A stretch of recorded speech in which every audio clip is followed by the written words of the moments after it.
The purpose of this video is to show you how we're going to use what we learned about painting eyeballs. Okay, we've talked about the parts of the eye. We've talked about how to make it look realistic. And that is because sometimes you're going to work with a bad photograph. So a blurry photograph. So I blew this up, and so now it's very blurry. And you cannot see, I can't see any details. I can't see the pupil. I can't see any of that.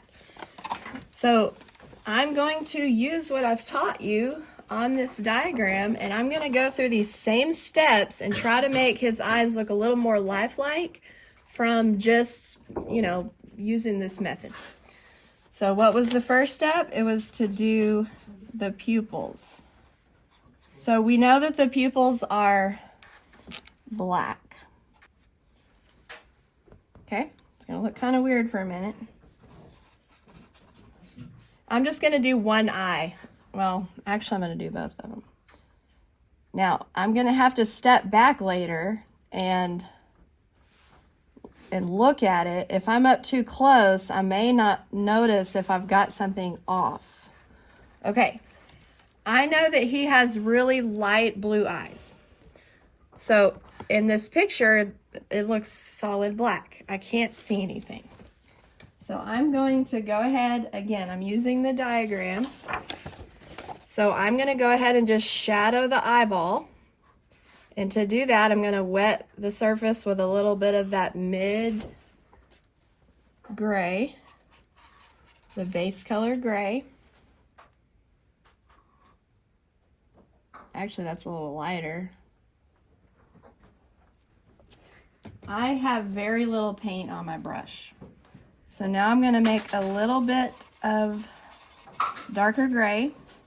Now, I just mixed paint on this brush. I've got too much paint on my brush. So I'm going to rinse it out. And then I'm going to pick up a little bit of this darker value, barely any on my brush at all. And I'm going to shade the top of the eyeball.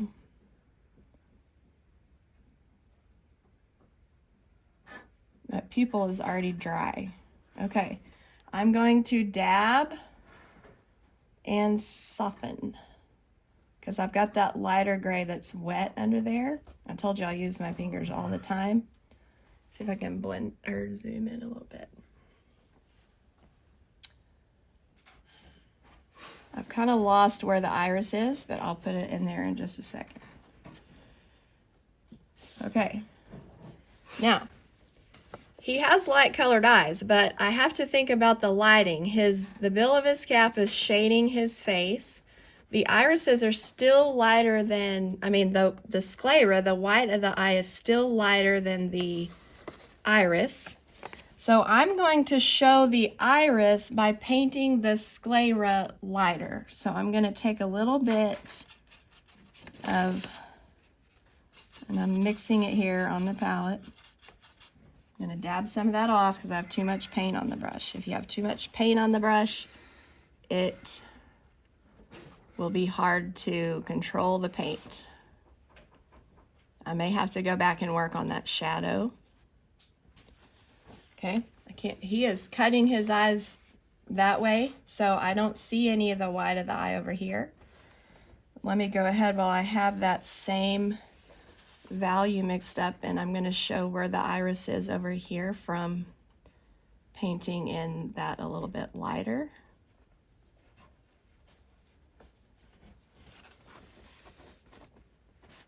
I need to make sure that iris looks round, like it curves over there. I'll work on this eye a little bit later in order for y'all to be able to get busy working. Okay, so I'm going to put a little bit of the shadow back in there.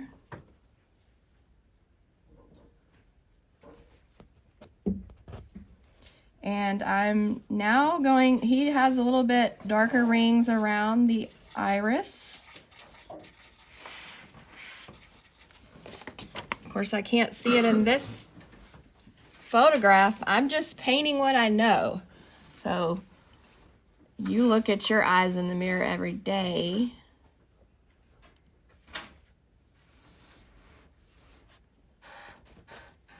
I'll go ahead and do the other one.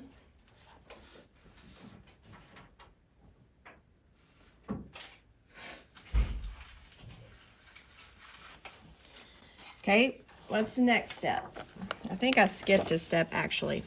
So I want to make sure the iris itself looks like it's dark, medium, and light. Even if you have dark brown eyes, you want to try to make your darkest value on the iris slightly lighter than the pupil so that your pupil stands out. So I'm going to darken the iris slightly. It's kind of like putting an extra shadow there.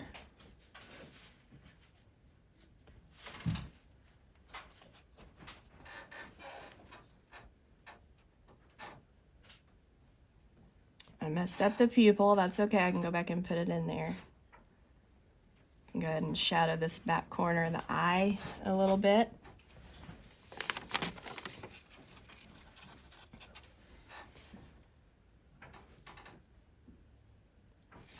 I do know the inside corner is darker right here.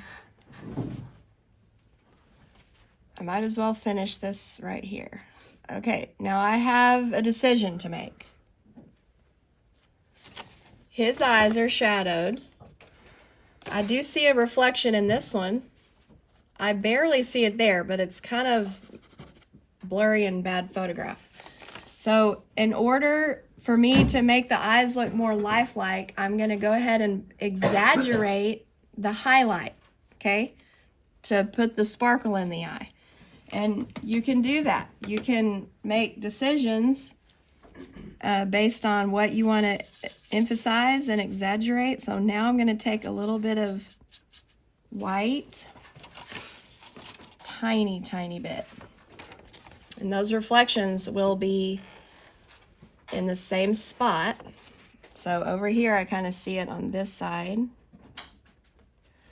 I like to put it in there and then touch it once or twice to smudge it. And then I'm going to put it in the same spot on this side. I know it's a little bit, if it's too bright later, I can always tone it down. After that white's dry, I can go back in there and like gray it out just a little bit. Okay, and that's basically it. I've gotten started painting the eyeballs. Actually, the only thing I didn't do, just because I said I wasn't going to do this other eye right now, I didn't really shade this other eyeball, and that's bugging me. So the top of this eyeball needs to be,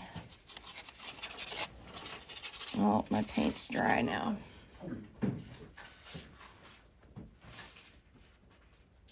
Okay, I'm shading the top of that eyeball.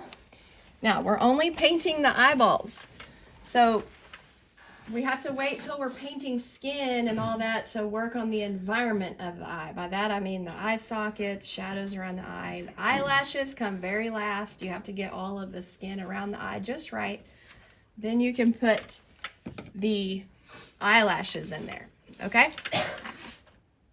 All right, so at this point, once you get